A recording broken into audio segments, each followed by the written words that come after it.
at Aunt Margaret's mansion when my phone buzzed with the usual group chat notifications. James just closed another hedge fund deal. Diana's startup got acquired for millions. When is Alex going to get a real job instead of playing with computers? I sipped my coffee in the corner of the vast living room, watching my relatives show off their latest status symbols. Cousin James with his new Rolex, Diana flashing her tech company acquisition photos, Uncle Robert bragging about his son's Wall Street bonus. Alex. Aunt Margaret's voice carried across the room. Come tell everyone about your... What was it again? Some sort of phone app. The conversations hushed as everyone turned to look at me, the family's designated underachiever. At 32, I was the one who'd wasted my computer science degree on independent development instead of joining a prestigious tech company. It's a cybersecurity system, I said quietly, knowing they wouldn't understand or care. Still working on that? James smirked, pulling out his latest iPhone. Must be why you can't afford to upgrade your phone. I mean, who still uses last year's model? I glanced at my deliberately ordinary-looking phone, a custom device that housed more computing power than everyone's gadgets in the room combined. The interface I'd created for Phoenix Security Systems was running silently in the background, monitoring every digital device within range. Speaking of phones, Diana chimed in, waving her rose gold device. My company just developed a new social media platform. You should apply. We need junior developers. The room filled with poorly concealed laughter. I caught my mother's embarrassed glance as she busied herself with her tablet, probably hiding another social media post about her more successful nieces and nephews. Actually, I started, but Uncle Robert cut me off. Now, not everyone can be a success, he said condescendingly. Someone has to do the small jobs. Though I heard the Apple Store is hiring if you want a real tech position. I felt my phone vibrate, a notification from Phoenix's central system. All target devices identified and synchronized. Authorization required for protocol wake-up. Why don't you show us this little app of yours? James challenged, his new Rolex glinting as he gestured with his phone. Surely it must be almost finished after. How many years? I stood up slowly, thumb hovering over my phone's activation sensor. You know what? You're right. It's time for a demonstration. Finally, Aunt Margaret declared. Everyone, let's humor Alex and look at his little project. The family members clustered closer, phones and tablets in hand, ready to deliver their judgments. None of them noticed the slight smile on my face as I pressed the button. Sometimes the best revenge requires nothing more than the right line of code. Initiating protocol wake-up, my phone confirmed silently. All connected devices accessed. The show was about to begin. The first sign something was wrong came from James's precious iPhone. His smirk faltered as the screen went black, then lit up with a pulsing Phoenix emblem. What the... He jabbed at the screen frantically. Like dominoes, every device in the room followed suit. Phones, tablets, smartwatches. One by one they displayed the same Phoenix logo. Even the smart TV on the wall flickered to life, unauthorized. Welcome to Phoenix Security Systems, a smooth voice announced from every speaker. The world's most advanced cybersecurity network. Diana's face went pale as her banking app opened automatically, displaying her recent acquisition payout. How is this happening? This is impossible. Not impossible, I said, standing. Just highly secure encryption. The kind that protects 80% of global financial transactions. What are you talking about? Uncle Robert demanded, staring at his locked device. I pressed another button. Their screens shifted to display headlines. Phoenix Security Systems valued at $40 billion. Tech giant's encryption protocol becomes new industry standard. Phoenixo makes Forbes 30 under 30. You know that little app I've been working on? I smiled. It's not an app. It's the operating system that runs the world's banking security. Liar. James sputtered. That's the system your hedge fund uses? I finished. Check your phone's security certificate. He did. There it was.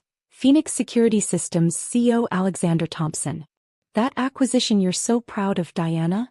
I continued. Your company's entire security infrastructure runs on my protocol. You just didn't know who owned it. The room had gone deathly quiet. Even Aunt Margaret's smart home system was displaying the Phoenix emblem.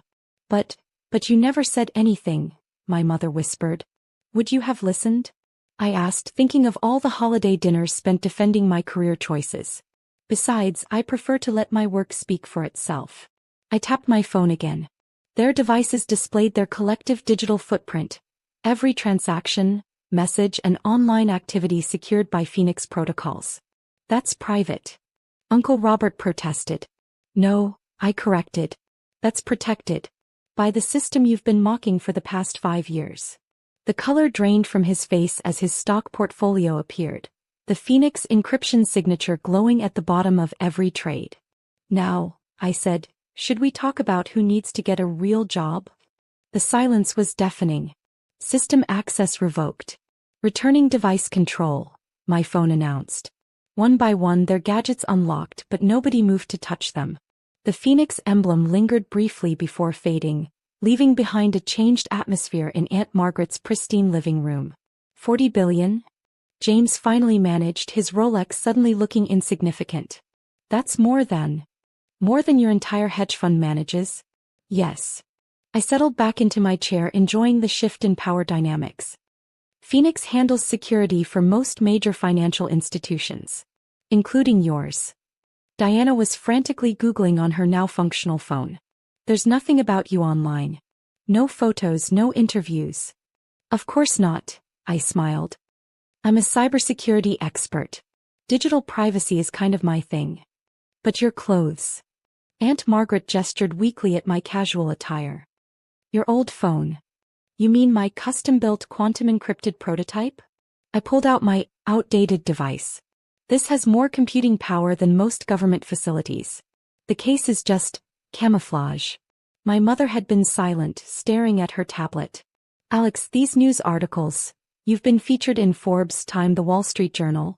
The interviews were conducted under my company's name, not mine. I brought up a holographic display from my phone, showing Phoenix's global security network. I learned early on that people treat you differently when they know you control their digital lives. Why didn't you tell us? She whispered. Remember last Christmas? I projected their old group chat messages into the air. When you all decided my career was a waste of potential? The messages floated there, damning in their condescension. At least get a real tech job. Stop playing with your little programs. Even a help desk position would be better. I decided to let you keep believing what you wanted, I continued.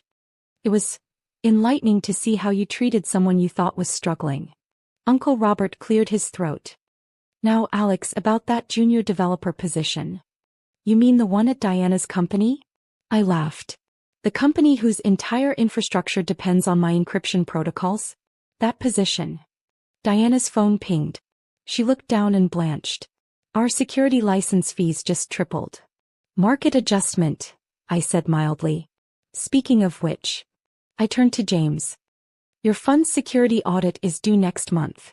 Interesting trading patterns you've been hiding. He went pale. You can't. Can't what?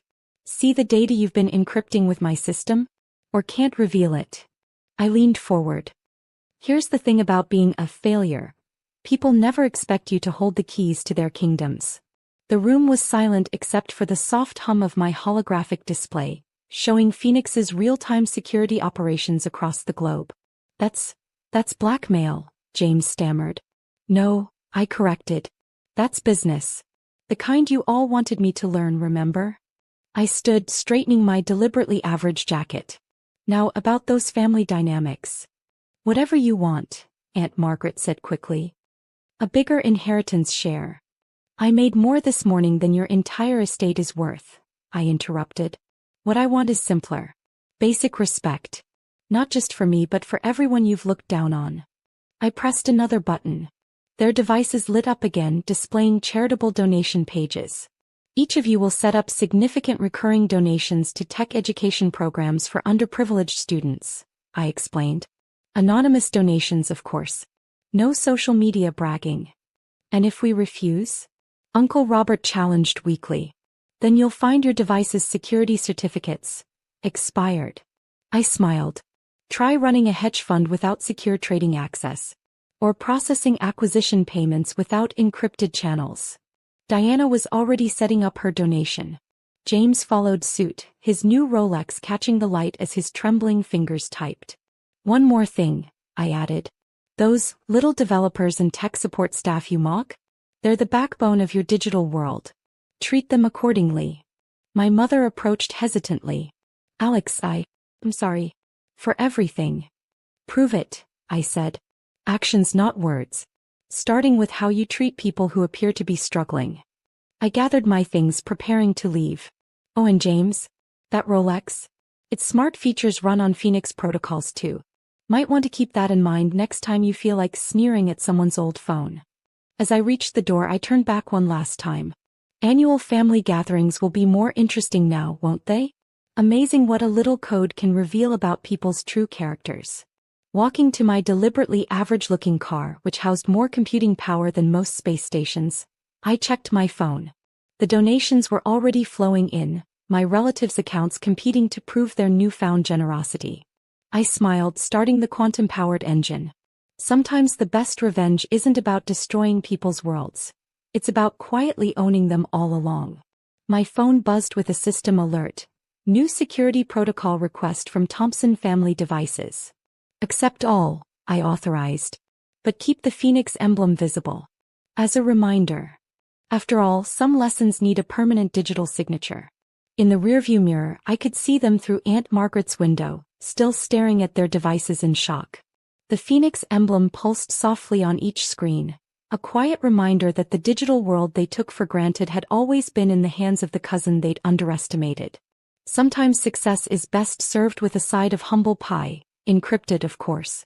I pulled away from the mansion, already planning next year's family gathering. Maybe I'd demonstrate our new quantum teleportation prototype. Or perhaps just let them wonder what other digital secrets their failing cousin controlled. In this new reality, their status symbols meant nothing. In the end, the real power wasn't in their visible wealth or social connections. It was in the invisible lines of code that controlled it all. And I had written every single one. The Phoenix emblem pulsed one final time on their devices before settling into its watchful hibernation. A digital guardian reminding them that in the modern world, true power isn't about who you appear to be. It's about who controls the systems that run everyone's lives. As I merged onto the highway, my phone displayed one final message from the family group chat. When's the next family gathering? We'd love to hear more about your work. I smiled, letting the quantum AI drive while I checked Phoenix's global security feeds. Amazing how